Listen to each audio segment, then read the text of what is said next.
Okay, so before we move on to impact metrics, I'm actually going to take a step back because I forgot to talk about the team in the last chapter. I promised you we'd talk about operations, distribution, and team.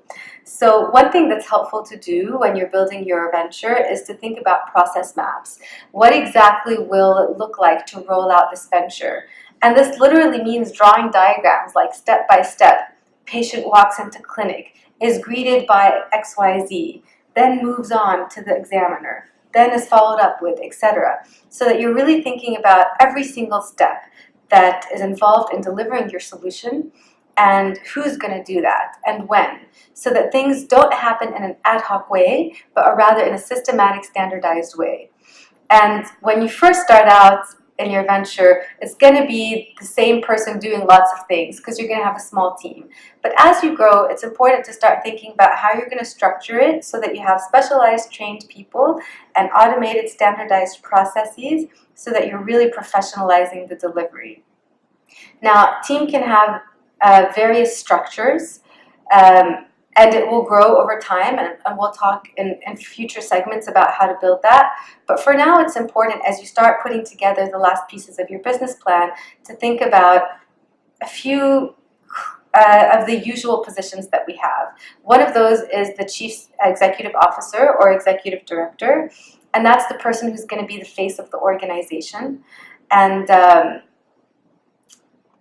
depending on your product or service, you're going to have some form of chief technical officer. So if it's medical, it'll be a chief medical officer. If it's technological, it'll be chief technological officer. If it's social in terms of services, it'll be a chief program officer. So this is the person that's really specialized in the substance behind what you're delivering and in the R&D. You might also have an operations officer in terms of making sure the back end goes well, or that might be the same person to start. You want to make sure there's someone in charge of finance, because we're going to talk about financing in future segment. So that would be your chief financing officer. And then as you grow, you'll also want someone in charge of communications and marketing. So these are the 4 or 5 basic functions that you really want to make sure you've covered at the start. When forming your team and taking the next steps to think about your business plan, you really want to make sure you go for diversity. If you surround yourself with a bunch of people like you, you're less likely to come up with something really creative and innovative and disruptive and ambitious. You want people who challenge you. But of course, you want people who play well together too, and you want to start thinking about those dynamics that will make for a stable venture. So look outside the box and look for professionals and people who have complementary rather than the same skills when forming your team. So that's all I'm going to say about that. It belonged in the last segment, but it's something really important that you need to think about before you start completing your business plan. And now the last 2 steps that we're going to talk about before we complete our business plan are impact metrics in this segment, and then revenue models, which comes up next. And impact metrics is so important because this is actually your bottom line. So this is what differentiates social entrepreneurship from commercial entrepreneurship, is that revenue is a means to an end, not an end in and of itself. Your bottom line is the change that you're trying to create. And so before you even think about your revenue model, you want to think about, what does success look like? What will it look like if I succeed? What is the measurable change I'm going to create? So it might be, for example, number of students who graduate from university, or who achieve certain test scores, or who enroll or re-enroll in school. It might be a reduction in the number of women that die during childbirth from preventable causes. It might be an increase in the number of people with access to clean drinking water. So you need to figure out your metric and how you're going to measure that. And it's very important to make sure, as you're building your team and your process map and your operations and distribution, that measuring that impact is part and parcel of your work. It shouldn't be something extra that you do later or that you have to devote more time and resources to, but it should really be part of the procedures of delivering it so that you have that inherent data.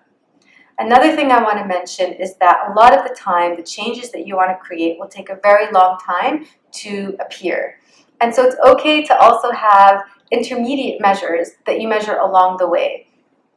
So you don't want to measure inputs in terms of number of people I trained, or drugs I gave out, or t-shirts I gave out, or whatever. You want to measure the social outcomes in terms of health outcomes, education outcomes, etc.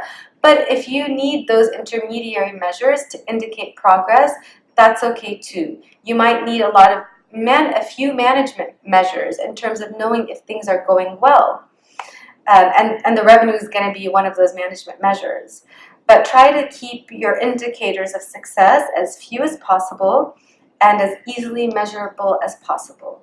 One tool that I included in this chapter on page 144 is the logical framework. And this really takes your theory of change and operationalizes it and helps you think about your objectives, what activities you have to do to produce them, what are the measurable outputs of your activities, what are the costs and time that are going to go into those activities. So this really lays the groundwork for you to create your budget and start thinking about your revenue model. And most importantly, it helps you narrow down your bigger vision and mission into SMART objectives, which are specific, measurable, achievable, realistic, and timely, so that you know when you're going out to do something exactly why you're doing it and exactly what you hope to see out of it. So at this stage, it's really all about figuring out what your bottom line is and what success looks like. Once you have clarity on this, then we'll take the next step and complete your business model.